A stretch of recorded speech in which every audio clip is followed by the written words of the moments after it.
va. Si, c'est sur la carte, on connaît. Peut-être. Connais, ouais, mais pas Chevet. Si, mais c'est que c'est assez loin quand même. Je pense qu'on va pas tarder à voir du bleu. C'est là qu'il faut tourner. Pourquoi? Ça dit quoi le GPS? Rue de la Syrie. Non, il Vanzay sur Bourg, regarde. Ouais, mais Vanzay, c'est là-bas.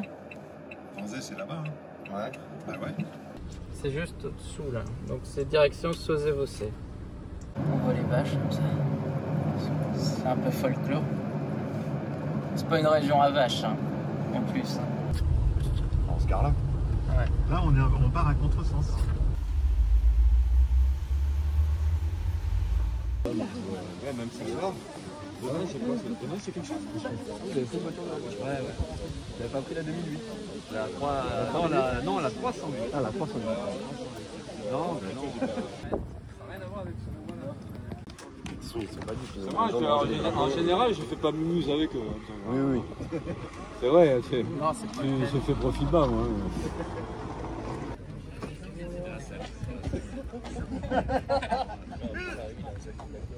C'est bon?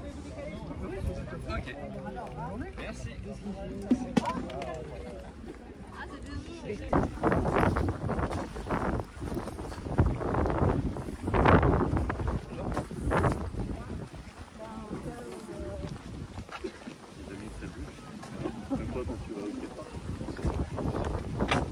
Ouais, je dis que la lutte, ça stimule. Ouais, ça stimule le cerveau.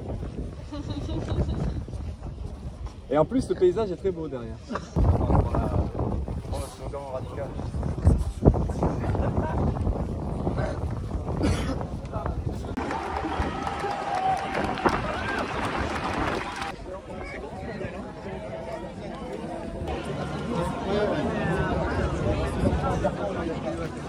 Et en fait, c'est un moment qu'on avait en tête l'idée d'être moins local. Ah ouais, de quand même changer de nom. Parce que ça fait des années qu'on s'interpelle sur les luttes pas que nantaises, quoi. Ah dans ouais. la France et dans le monde. Et du coup, voilà, on voulait changer de nom et là, on s'est dit c'est le bon moment et cet été, on a officialisé tout ça. Ok, bah cool. Est-ce que tu penses que ce serait possible qu'on prenne une photo juste Bah avec oui, la mais revue? même avec la revue, Oui, avec bah la oui, revue. bien sûr. Ah, c'est juste toi, t'inquiète pas. Moi tout seul comme ça là. Ouais. Attends, t'as compris?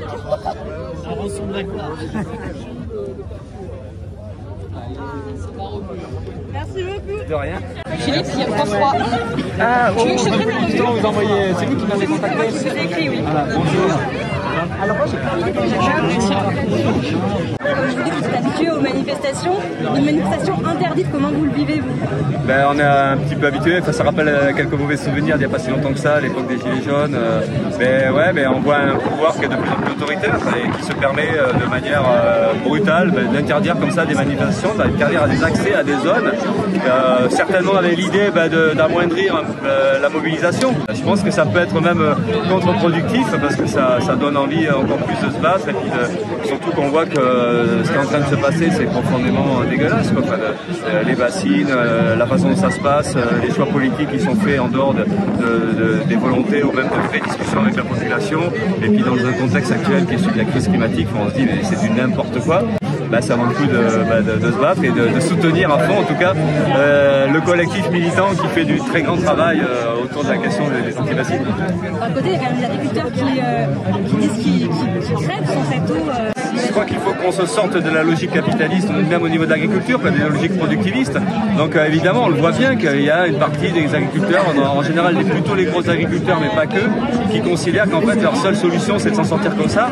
Et je crois qu'il faut qu'il y ait une prise de conscience collective, que s'en sortir réellement collectivement et tous ensemble, c'est contre ce système-là. Donc c'est se dégager des logiques productivistes et puis c'est de retrouver une petite paysannerie, retrouver ce qu'on appelle les circuits courts, enfin une production qui corresponde mieux à la protection de l'environnement et puis à répondre aussi à des questions sociales ou des questions sanitaires, puisque la bonne bouffe aussi ça passera certainement par des ruptures avec le productivisme.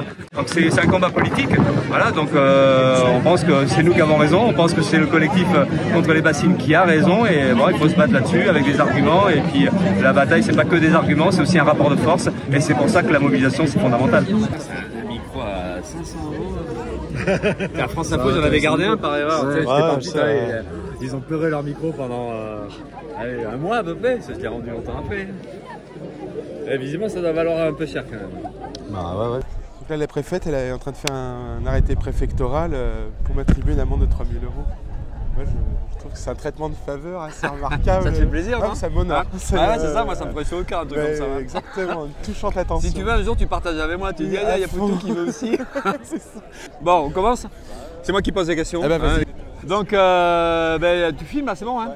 Julien, porte-parole, ou un des porte-paroles du collectif de lutte contre les bassines dans le Poitou-Vin, le Niortais, enfin bon, c'est une région assez large. Et donc aujourd'hui, c'est une nouvelle grosse journée de mobilisation, manifestation à partir de ce camp. Et particularité aujourd'hui, c'est qu'il y a interdiction de la manifestation, interdiction d'accès à une zone. Bon, vous avez vu, ça ne marche pas complètement bien. Mais voilà, donc c'est l'occasion de demander à Julien où on en est, cette journée-là, comment elle s'annonce et puis surtout comment ça se raconte pour la suite. Ouais. Hein, parce qu'on sait qu'il y a un gros bras de fer et que l'enjeu, c'est quand même à un moment donné de faire plier le pouvoir et de faire plier, y compris donc, les agro-business. Hein, donc voilà, donc c'est un gros combat. Mais Julien, tu peux nous dire voilà. Okay. C'est qu'on en est, quoi. Où on en est. Vous en êtes. On est au point d'orgue, hein. C'est parti pour être la plus grosse manif qu'on ait jamais connue. Et puis en plus avec un niveau de détermination qui n'a jamais été atteint. Ce que produisent tous les arrêtés liberticides produits par la préfecture, c'est de la détermination. À chaque fois qu'on est harcelé, etc., qu'on trouve des caméras chez mon padré, etc., là où elle pense que ça nous fait passer pour d'horribles terroristes, au contraire, c'est des gens qui ne sont pas trop radicaux, qui trouvent intolérable que des personnalités qui se battent pour un bien commun puissent être traitées comme des terroristes. Donc on espère vraiment qu'aujourd'hui c'est la fin de l'histoire des bassines. On espère que cette journée elle sera historique. On va être des milliers à défiler, on va prendre d'assaut la bassine. Il n'y a pas d'autre stratégie, on y va. Si on devait reculer, il y a plein d'autres stratégies super ludiques qui feront plaisir, qui obligeront le dispositif policier à s'éclater. Mais on espère très clairement que ce soir, demain, le gouvernement Macron annonce un moratoire et annonce une nouvelle politique de la gestion de l'eau parce qu'en fait c'est juste pas tolérable et s'ils n'ont pas compris que la répression n'allait pas éteindre l'incendie, il n'y a que le dialogue et la réouverture du dialogue qui peuvent le faire. Donc on s'attend quand même à une journée hyper rock'n'roll, on a des stratégies hyper élaborées, on va être tel lot insaisissable, fluide et on va gagner.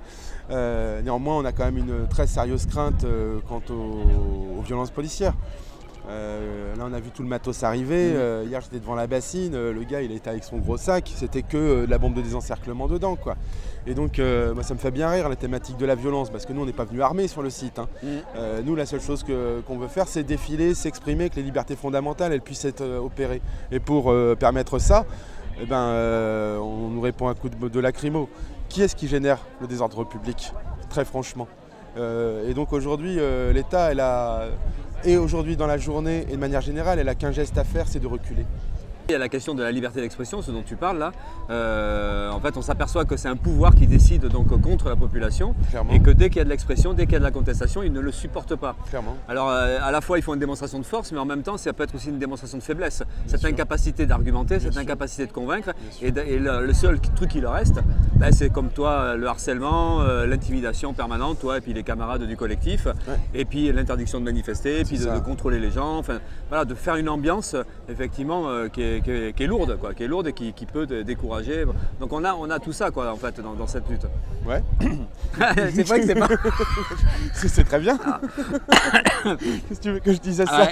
Et ce que tu dis sur la violence aussi, c'est un autre truc qui est important à discuter, c'est que en fait les violents c'est eux, mais on n'a pas peur de cette violence-là aussi. Non. Dans le sens où il y a une forme de lutte qui est radicale. Et la radicalité, c'est à la fois le nombre, mais la détermination.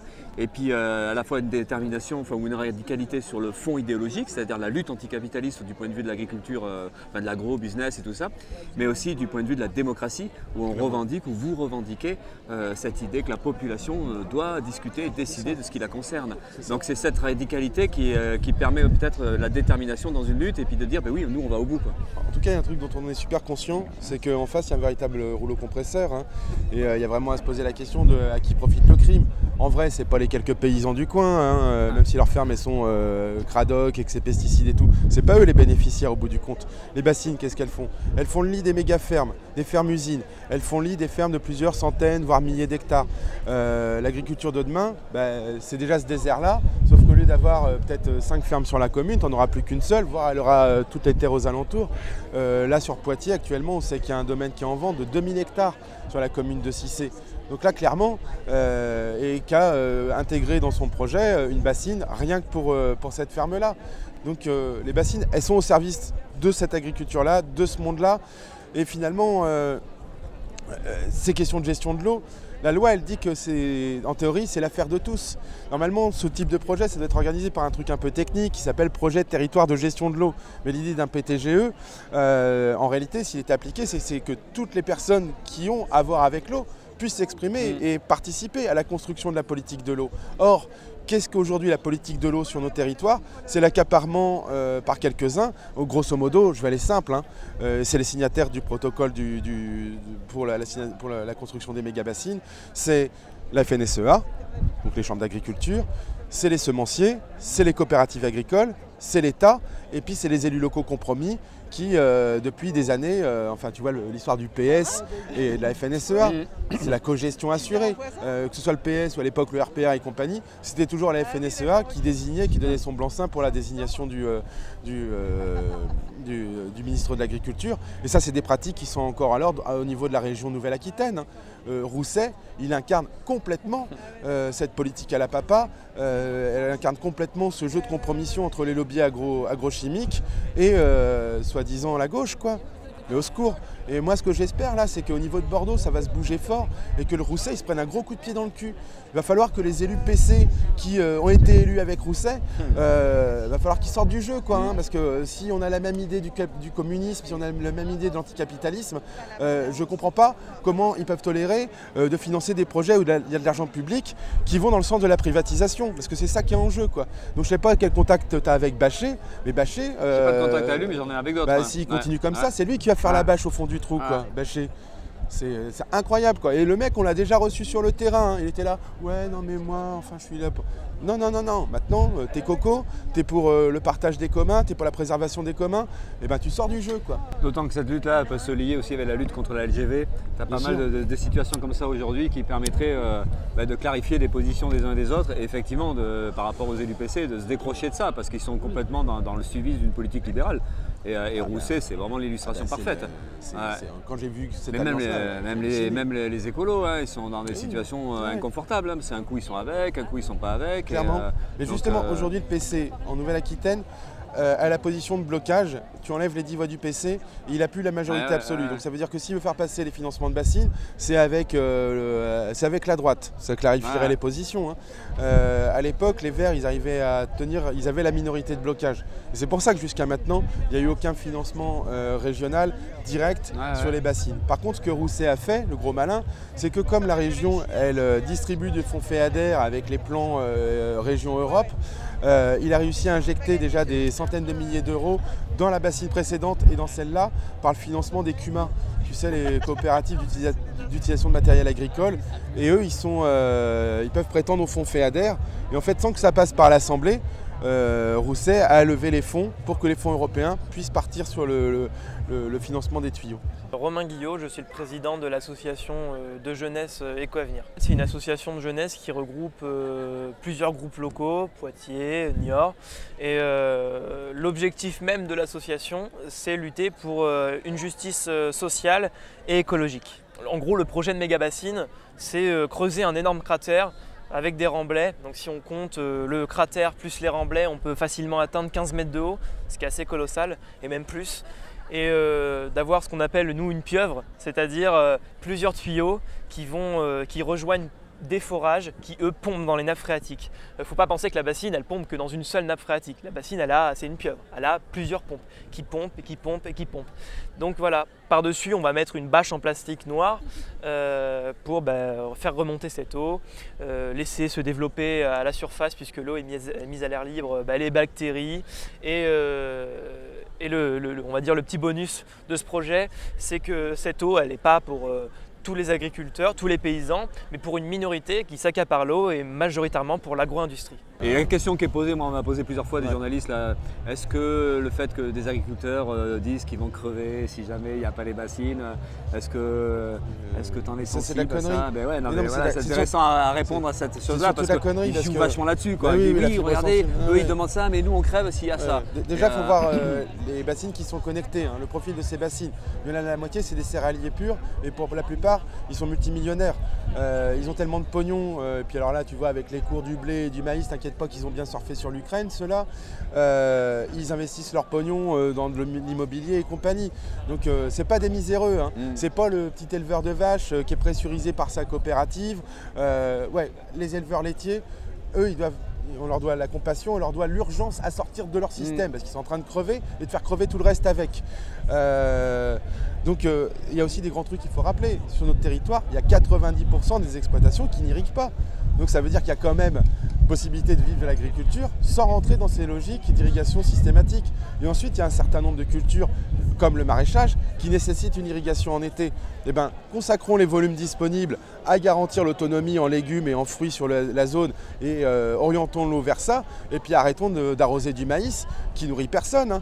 Le maïs, il nourrit quoi? Il nourrit le marché international, il nourrit le silo de la palisse et il nourrit des bestiaux qui sont élevés, qui sont à la base plutôt des herbivores et qu'on a contenus maintenant dans des élevages carcérales. Donc il faudra complètement... Et les rapports avec le milieu paysan, le milieu agricole, ça doit être partagé parce que vu le chiffre que tu dis, donc on suppose qu'il y a une sympathie du côté des paysans à l'égard de votre lutte. Oui, donc... qui est matérialisée par le fait que la Confédération paysanne elle est à nos côtés depuis 4 ans. Qu'aujourd'hui c'est une cause nationale. Il y a Nicolas Giraud qui est là, c'est pas insignifiant, ils sont des dizaines de camarades devenus. Je suis Nicolas Giraud, moi je suis paysan dans le Jura et je suis porte-parole de la Confédération paysanne. Alors le problème des méga-bassines, c'est des gros cratères plastifiés de 8 à 16 hectares. Là celui sur Sainte-Soline il fait 16 hectares. Le problème c'est qu'on est dans une logique d'accaparement de l'eau. On va venir prendre l'eau qui s'est infiltrée dans les nappes pour la remonter et la mettre dans ces bassines. Et en plus, elle va être distribuée quelque part pour une minorité d'agriculteurs, ceux qui seront reliés à ces bassines. Dans les Deux-Sèvres, ce sera aux alentours de 6% des agriculteurs des Deux-Sèvres qui seront bénéficiaires des méga-bassines. Et ça va majoritairement servir à un modèle agro-industriel.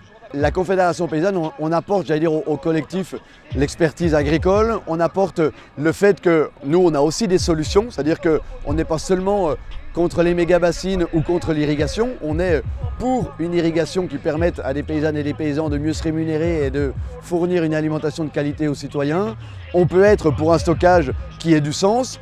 Et on amène le fait qu'on peut avoir, avec les subventions par exemple qui sont mises sur les bassines, on pourrait avoir une politique de transition de l'agriculture qui permette au sol de mieux capter l'eau et qu'elle soit plus mobilisable pour l'ensemble des paysans et l'ensemble des usages des citoyens. Ce qui est arrosé ici, c'est en effet majoritairement du maïs, il y a aussi d'autres choses, mais c'est soit pour l'alimentation animale de la ferme, mais quand on dit alimentation animale de la ferme avec du maïs, ça veut dire qu'il faut une complémentation au soja. Donc on se rend compte bien qu'il y a un effet importation de soja, déforestation, perte d'autonomie de la ferme qui est important.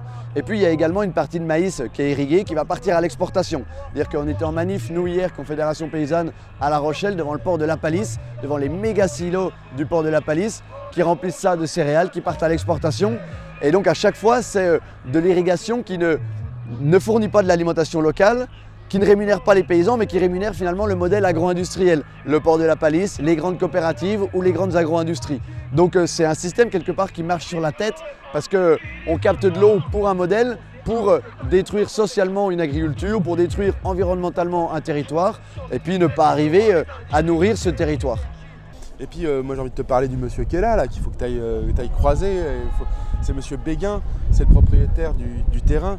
Et alors lui, c'est pas du tout notre profil, il votait Chirac, c'est plutôt un anard de droite et compagnie. Il est venu à une réunion publique, il nous a entendus. Et il est venu à la fin, il nous a dit, en fait, faut qu'on discute. Et il nous offre ce terrain-là, quoi. Et c'est incroyable. Et ce mec-là, il a pris un virage il y a 6 ans, il s'est fait virer de la COP de l'eau, il s'est fait retirer ses volumes, parce que lui, il avait démontré qu'ils étaient vraiment couillons, parce qu'entre un blé non irrigué et un maïs irrigué, il y aurait toujours plus de pognon sur le blé irrigué. Ils ont dit, si tu ouvres ta gueule là-dessus, tu dégages. Il a dégagé, et puis maintenant, il ouvre sa gueule.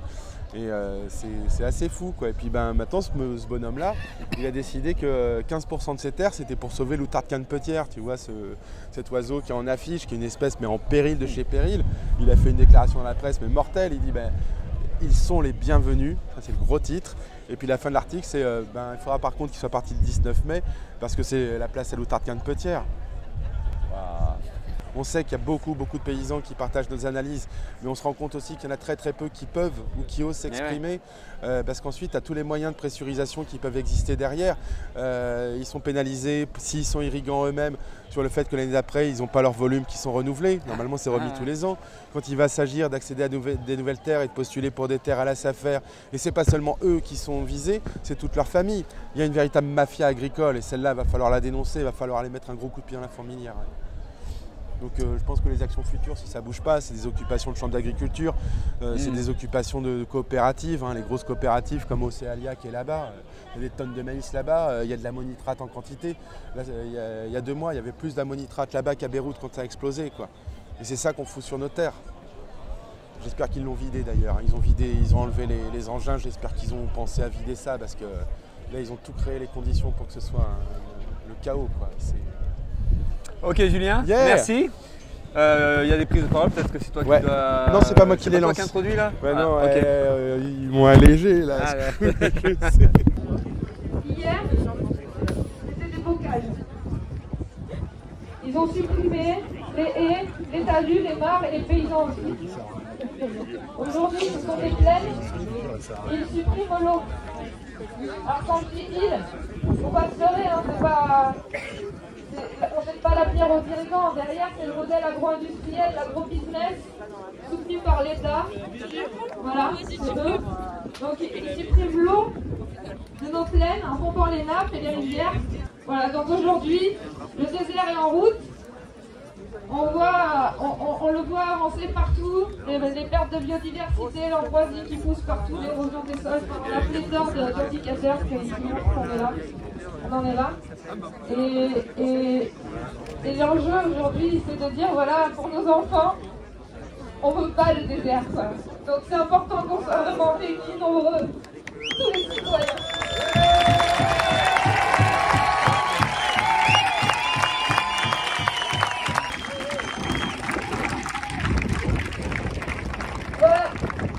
Merci, du coup, on vous souhaite un grand bienvenue ici, une belle journée, on est ensemble et on lâche rien, à Marseille.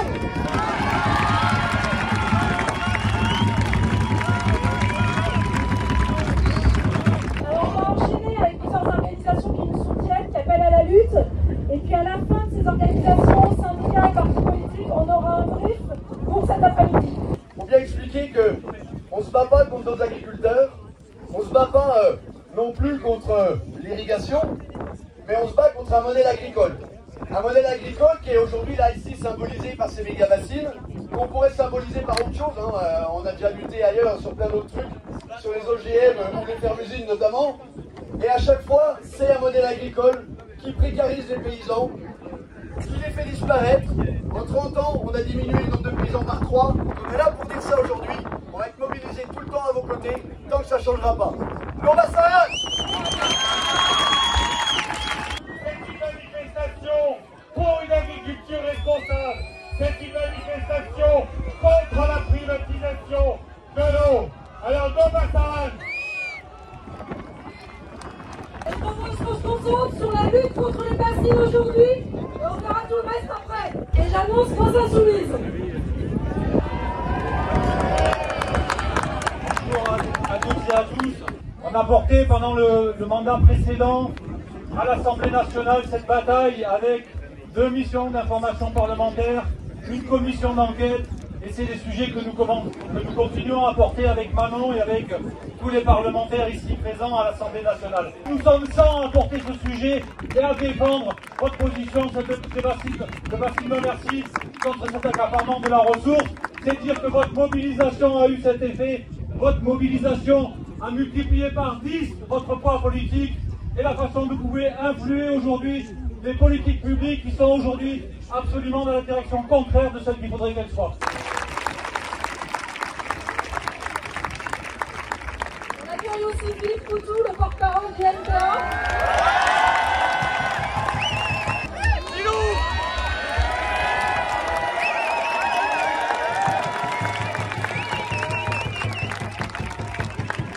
Salut à toutes et tous.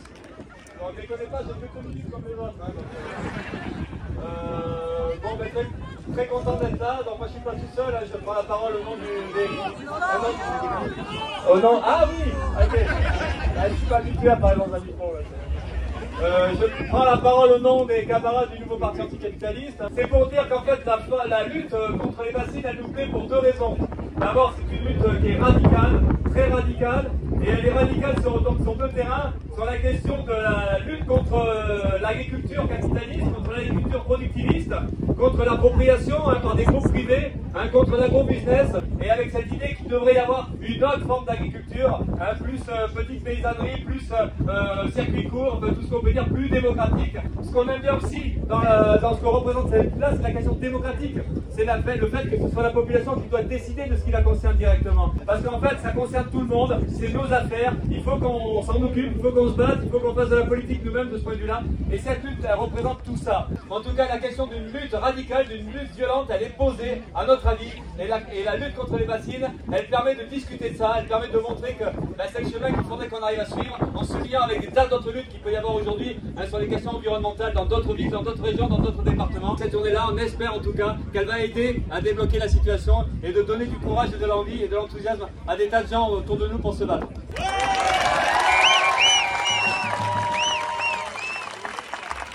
C'est important de préciser, c'est la lutte des paysans contre l'agro-industrie, c'est la lutte des honnêtes gens contre l'agro-industrie, c'est la lutte d'un modèle, celui du vivant, celui d'un monde responsable, celui d'un monde vivable, tout simplement, et c'est pour ça que la jeunesse doit être mobilisée. C'est un enjeu majeur, nous nous battrons jusqu'au bout et je vous sais à nos côtés.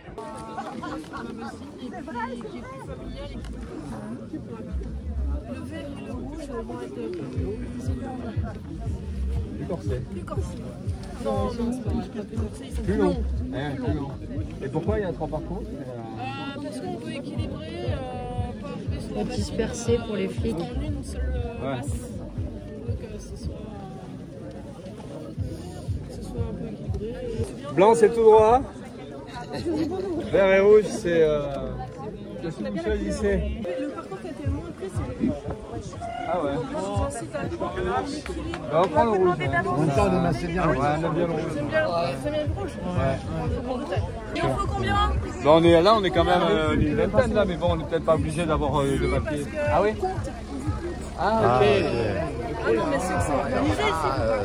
Donne les rouges, une vingtaine, et on va s'en occuper. Là où il y a le moins de police, de gendarmes. Ça aussi, c'est des gendarmes. Ah, il y a peut-être... Attends, faut que je les compte déjà. Il y a les deux, il y a les policiers aussi. Il y a des coups, on se fait tirer dessus, enfin c'est à toi. Non mais moi je veux bien. C'est un jeu de loi quoi. Pensez pas aux vieux. Et il y a la case prison, Merci madame.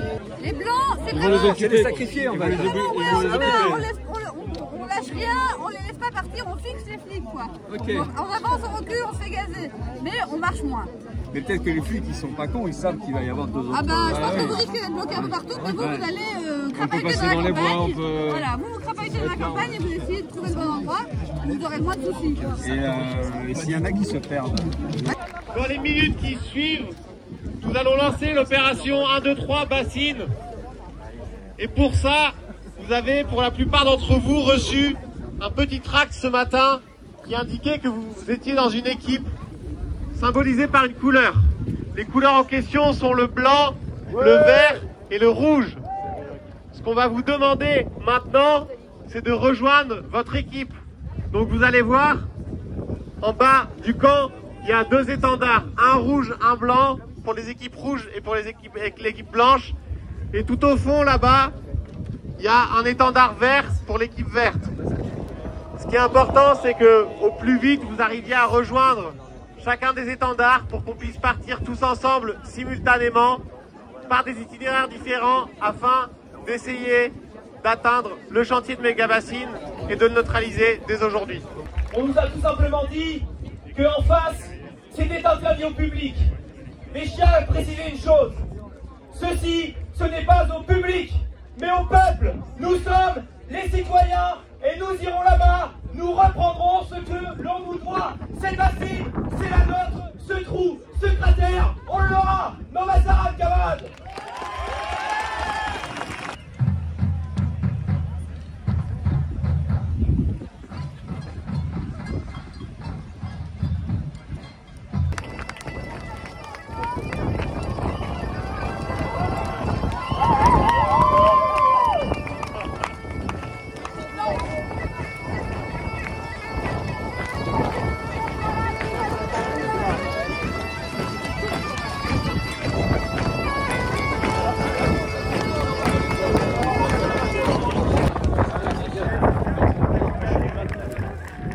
C'est bizarre si ces gaz là-bas.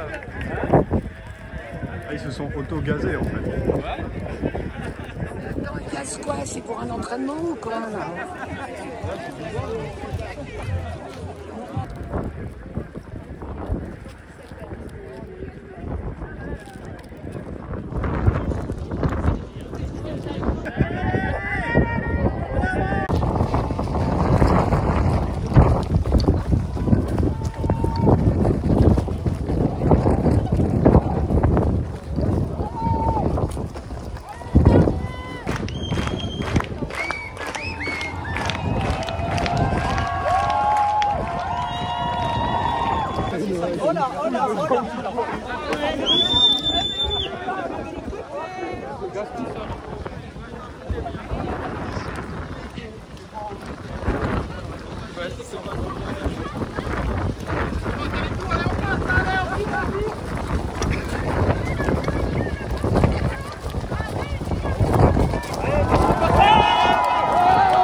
Ouais, faut y aller là.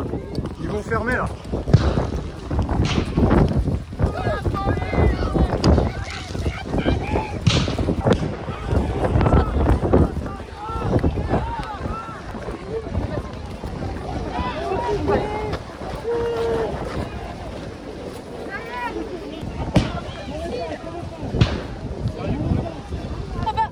Avec on se retrouve en manif, nous.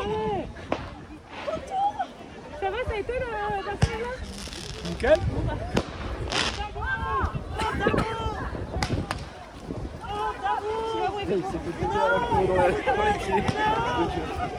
Attention au gaz. Attention au gaz, avancez.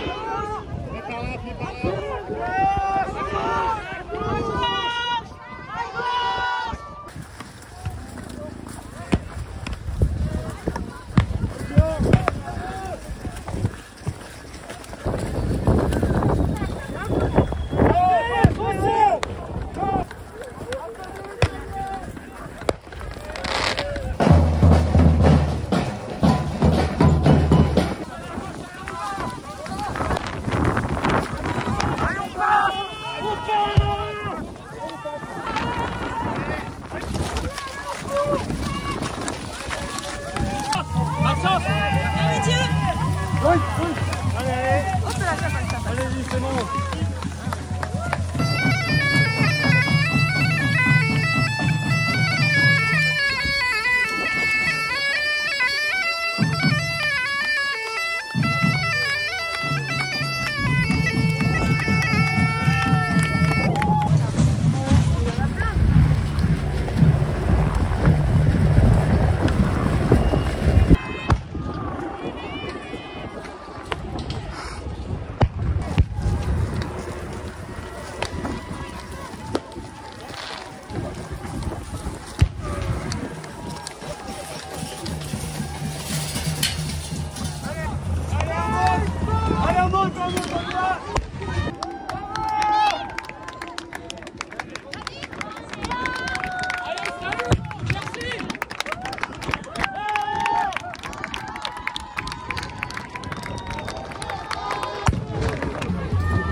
Alors le but de ce week-end de mobilisation, c'était déjà de toutes et tous se retrouver, de parler, d'échanger. Ça va être aussi l'objectif de ce qui va suivre, faire des assemblées, se réunir, parler de la suite, parler de comment on organise un vrai projet de territoire. Ce n'est pas le combat de quelques activistes écologiques contre l'agriculture, contre les agriculteurs. Non, c'est le combat d'une vision de l'agriculture paysanne, d'une agriculture de proximité face à l'agro-industrie. Et je pense qu'aujourd'hui, cette démonstration, on l'a faite malgré l'important dispositif des forces de l'ordre, malgré les arrêtés liberticides qu'a pu prendre la préfète des Deux-Sèvres et même le préfet de Charente-Maritime, même si on n'était pas de ce côté-là. Malgré tout ça, on a réussi à faire cette démonstration que l'on est déterminé et que l'on lâchera rien le temps que ces projets pousseront partout en France. Nous, ce qu'on attendait déjà, c'est de pouvoir refaire une nouvelle fois une démonstration de force du mouvement anti-méga-bassine. Donc je veux dire, là, c'est réussi. On est entre 6 000 et 7 000 personnes présentes sur le site aujourd'hui. Et pour nous, maintenant, c'est d'arriver à réengager le dialogue. Nous, on est un syndicat. Nous, on dialogue normalement avec le gouvernement. Nous, c'est de réengager le dialogue avec le gouvernement pour voir comment est-ce qu'on avance sur une politique de l'eau qui ne serve pas seulement les irrigants, mais l'ensemble du monde agricole, et qui permettent de ne pas mettre en opposition les différents usages de l'eau. Donc nous, ce qu'on attend, c'est que plutôt que le gouvernement nous envoie entre 1500 et 1700 CRS, qui rouvre le dialogue au niveau gouvernemental et au niveau préfectoral pour choisir notre modèle agricole, choisir combien on veut d'agriculteurs demain et choisir qu'est-ce qu'on va manger toutes et tous demain. Il faut savoir qu'on a estimé environ le coût de déploiement des forces de l'ordre à environ 2,5 millions d'euros, sachant que cette bassine va en coûter entre 4 et 5 millions d'euros. Ben en fait, cette bassine, elle n'aura pas coûté 4-5 millions d'euros, elle en aura coûté 8, 9, peut-être même 10, parce qu'on va revenir sûrement. Donc voilà, c'est déjà financièrement, il y a cet aspect-là. Et deuxièmement, pour nos libertés fondamentales, ces personnes-là étaient là pour nous interdire de manifester. Manifester qui est un des droits garantis normalement par notre Constitution. Je pense que ce qu'on voulait montrer, c'est le fait que on est capable de tout, c'est-à-dire que si on veut aller sur une bassine malgré un dispositif policier totalement ahurissant, on est capable d'y aller, le mouvement est déterminé, il est multiple et on est en capacité de mener au bout les propositions qu'on a faites. Et puis c'est aussi de dire que si il se fait d'autres bassines, on sera là toujours, on sera en capacité de répondre à ça. Et le mouvement, dans sa totalité, dans ses différences, il est capable d'aller jusqu'au bout à chaque fois. Donc c'est vraiment de montrer la détermination face à un État qui est aujourd'hui totalement sourd et qui fait que de nous envoyer les flics. Aujourd'hui, je pense que c'est une grande victoire. Quelques camarades ont réussi à investir le chantier. On a réussi à arrêter ce chantier puisque les machines sont parties bien avant que l'on arrive. Et notre but, c'était d'arrêter ce chantier et aujourd'hui, il est à l'arrêt. Et on espère que ça va continuer. Donc voilà, aujourd'hui, cette constitution, ça va être faire l'après, l'après-mobilisation, organiser d'autres événements et surtout construire ensemble avec les citoyens et les citoyennes qui le veulent un vrai projet de territoire, un projet qui sera dans la ligne conductrice d'une agriculture durable tout simplement et pour mettre un terme une fois de plus à cette agro-industrie qui est poussée par tout ce monde capitaliste qui aujourd'hui ruine la faune et la flore et qui est en train de transformer nos campagnes verdoyantes en un véritable désert. La suite, c'est comment est-ce qu'on a la capacité, avec les différentes formes du mouvement, de réouvrir le dialogue. Je veux dire, il y avait ici des partis politiques, il y avait des syndicats de salariés, il y avait des syndicats agricoles, il y avait des organisations citoyennes. À un moment donné, il va falloir que le gouvernement et la préfète entendent tout ça et prennent ça en considération. On ne va pas pouvoir éternellement nous mener des manifestations interdites et eux nous envoyer les CRS. C'est comment est-ce qu'on arrive à un dialogue, une discussion sur quelle eau, quelle préservation et quelle distribution pour quels usages. Et ça on ne va pas pouvoir y couper avec le dérèglement climatique qui nous tape à la figure depuis plusieurs années, encore plus cette année, avec des coupures d'eau qui ont pu arriver dans les différents territoires cette année. C'est une urgence complète. Faire des retenues, pourquoi pas? Ça, c'est pas une retenue, c'est pas une réserve, c'est pas une réserve de substitution parce que cette réserve, elle est utilisée tout le temps, elle va être utilisée tout le temps, c'est pas de la substitution. Donc déjà, dans le mot même que eux ils emploient, il y a un problème. Faire des retenues, retenir de l'eau collinaire ou quoi que ce soit pour une agriculture durable, pourquoi pas? Que des petits maraîchers aient un petit volume pour permettre de faire vivre le village d'à côté, pourquoi pas? Et ça, c'est tout à fait possible de construire de vrais projets de territoire. Et c'est ce que l'on défend. C'est un projet où chacun et chacune pourrait se nourrir localement, chacun et chacune pourrait participer à la vie du maraîcher d'à côté, à la vie du petit exploitant, à la vie de la petite supérette qui va revendre ses mêmes produits. Ça, c'est pas une utopie. Ça, c'est quelque chose qui est très concret. C'est quelque chose qui peut se mettre en place. Mais aujourd'hui, on est tenu par des ficelles. Et majoritairement les personnes qui sont porteurs et porteuses de ce projet, ils sont tenus par des ficelles qui les empêchent tout simplement de mettre en place cela. Ce modèle, il est viable, notre modèle à nous, c'est une vraie alternative et c'est tout le sens de notre engagement aujourd'hui. On met des années à le construire ce projet, il est de plus en plus clair, on a vraiment de plus en plus de personnes qui nous rejoignent, de plus en plus de partis politiques, de mouvements et ça crée vraiment une effervescence sociale folle et du coup c'est vraiment ce que l'on veut mettre en place, un projet de territoire alternatif où chacune consomme local et surtout pour une agriculture de protection de la faune et la flore et durable.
Cada Roche Squadade.